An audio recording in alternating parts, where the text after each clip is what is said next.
Bon, Atadou, tu as fait beaucoup de sacrifices pour en arriver là, pour arriver en équipe de France. Je présume que cette première sélection contre la Suède revêt une importance toute particulière. Ouais, bien sûr. Je savais qu'arriver en décembre 2022, ça allait être la fin de cette longue période où je devais attendre 3 ans pour pouvoir prétendre à jouer avec une autre équipe nationale. Je l'avais derrière un coin de la tête, mais c'est vrai qu'elle se rapprochait de plus en plus, elle arrivait de plus en plus à la surface. Enfin, plus l'échéance se raccourcissait, plus j'y pensais forcément. Le fait d'y arriver une semaine avant, je me dis, enfin quand la liste sort, je me dis, c'est beau quand même. Et une fois que je mets les pieds à la maison du handball, je me dis, c'est d'autant plus beau parce que c'est des sacrifices, c'est beaucoup de travail, c'est beaucoup d'espoir aussi.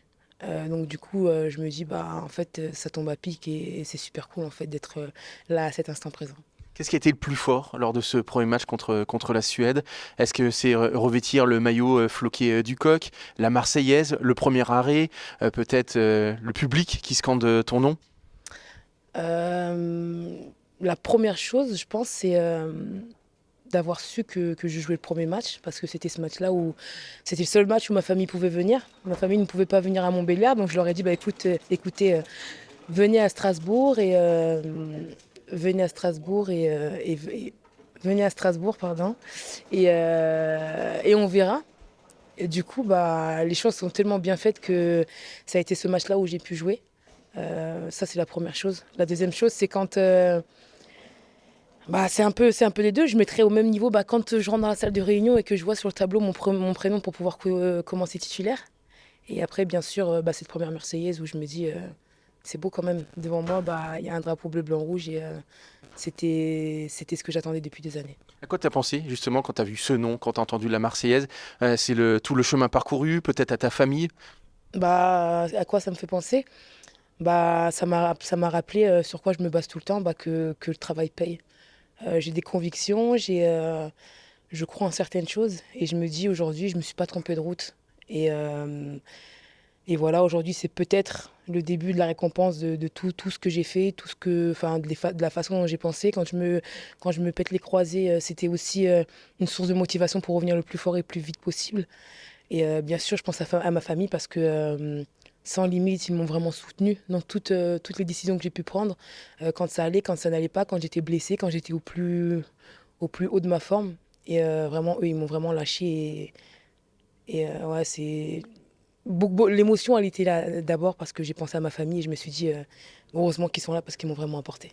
Il paraît que c'était un petit peu Disneyland à la maison du handball pour reprendre tes propos dans une interview.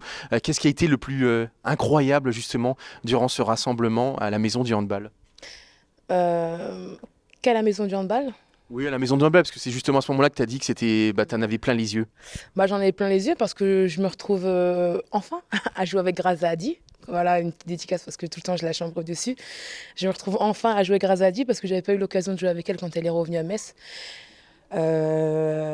C'est une joueuse avec qui j'aurais voulu vraiment jouer en club et ça elle le sait, parce que je pense que voilà, pour certaines raisons. Et ce qui est grand aussi, c'est que je me retrouve aussi avec des meilleures joueuses au monde. Je me retrouve aussi derrière la meilleure défense du monde aussi. Enfin, on va pas se mentir, l'équipe de France enfin, elle a quand même la meilleure défense du monde. Pour une personne comme moi qui est gardienne de but, bien sûr que c'est flatteur et que c'est quelque chose de grand. Et ce qui m'a paru un peu comme Disneyland, c'est tout ce qui est autour de la pratique du handball. C'est tous ces membres du staff, toutes ces personnes qui sont là pour vraiment amener l'équipe à la performance. Les membres du staff qui font partie de la vidéo, les kinés, il y en a énormément, des staffs vidéo, il y en a énormément. Je me souviens d'une image où je suis à l'entraînement, on demande sur le tableau d'afficher le taux d'efficacité des joueuses sur le tir depuis le début de la séance, un peu choquée. Et je me dis, l'efficacité au shoot de la séance, elle est là en haut. Et voilà, c'est un peu tout ça qui fait que ouais, je me suis sentie un peu à Disneyland, mais que dans le positif, où je vois que des choses énormes et je peux qu'être contente d'être là et profiter du moment, quoi. Et en plus, tu as été entraîné par Doudou Leno, sans doute la plus grande gardienne du monde, ou en tout cas de l'équipe de France ces dernières années. Ouais, Amandine, ça aussi, c'est quelque chose de grand. Elle fait partie de mon petit road trip à Disney. C'est vrai que partir de l'autre côté du terrain avec elle, où elle est très très ouverte, très calme. Ça m'a surpris un peu aussi. Elle nous laisse tout le temps libre au choix parce qu'elle estime que voilà, on a aussi une façon de jouer et qu'elle ne peut pas nous changer. Elle nous apporte toujours une petite touche technique et ça c'est vraiment très très important.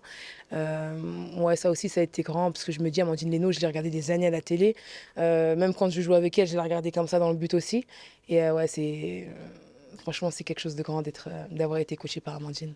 Comment ça s'est passé concrètement ton intégration? Alors c'est sûr, vous étiez 6 joueuses de Metz Handball, il y a également Chaz Chambertin que tu connais de Nice, ça facilite la chose. Mais est-ce que par exemple tu as été bisutée, tu as été obligé de chanter une petite chanson? Non, j'ai pas été visitée parce que je pense que le visitage c'est pas trop dans le monde du handball. Mais ouais, on m'a fait une ou deux petites blagues encore une fois grâce et Estelle quand elles font un 2 3 et qu'on doit dire France, elles nous ont dit de dire bleu alors que c'était pas du tout. Donc moi je me suis retrouvée comme ça mais c'est pas ça. Elles ont rigolé en disant oui, on a fait exprès. Non, j'ai pas été visitée, mon intégration s'est très très bien passée. Je connaissais toutes les filles de Metz. Après, même celles avec qui je ne jouais pas, je les connaissais un peu d'avant. Donc du coup, c'était cool. Une intégration assez facile. Alors Olivier Crumbols, il parle de toi vraiment en termes élogieux. Il évoque le fait que tu es une show woman. Il le dit et le répète dans chaque interview. Qu'est-ce que ça t'inspire finalement quand il dit ça? C'est peut-être ce que je dégage. Mon objectif, c'est pas d'être qualifiée comme une showwoman. Vraiment, j'essaye au maximum d'être naturelle sur le terrain. Je pense que c'est juste mon envie, mon engagement là à l'instant T qui fait que je dégage cette chose-là, je pense. Mais à aucun moment je me dis bon fais ça parce que tu as envie de paraître pour une showwoman. C'est vraiment naturel. C'est cette communion que j'aime bien avec les supporters aussi. C'est ce qui m'aide aussi à rester dans le match aussi. Donc oui, une showwoman, bien sûr que je le prends, mais Tu n'es pas que ça. ouais, je suis pas que ça vraiment. D'abord, gardienne de but et gardienne de l'équipe de France. Je présume également que tu as reçu un tas de messages après cette première sélection. Est-ce qu'il y en a un qui est tout en haut que tu t'attendais peut-être pas? Euh, euh, non, non, non. J'ai été surprise par tous les messages que j'ai reçus, que ce soit par des gens de ma famille, que ce soit de la part de Manu, de Thierry, que ce soit de la part de mes anciens entraîneurs. Non, tous les messages m'ont vraiment réchauffé le cœur, m'ont conforté dans le fait que il faut coûte que coûte choisir la route qu'on a décidé de choisir, parce que c'est forcément la meilleure. Et justement, en parlant de route, il y a une route qui se dessine dans 18 mois avec les Jeux Olympiques. Cette première sélection, forcément, elle donne envie d'y regoûter et puis de participer forcément à ces Jeux Olympiques. Bien sûr. Aujourd'hui, enfin, depuis 3 ans, j'ai en ligne de mire les JO 2024.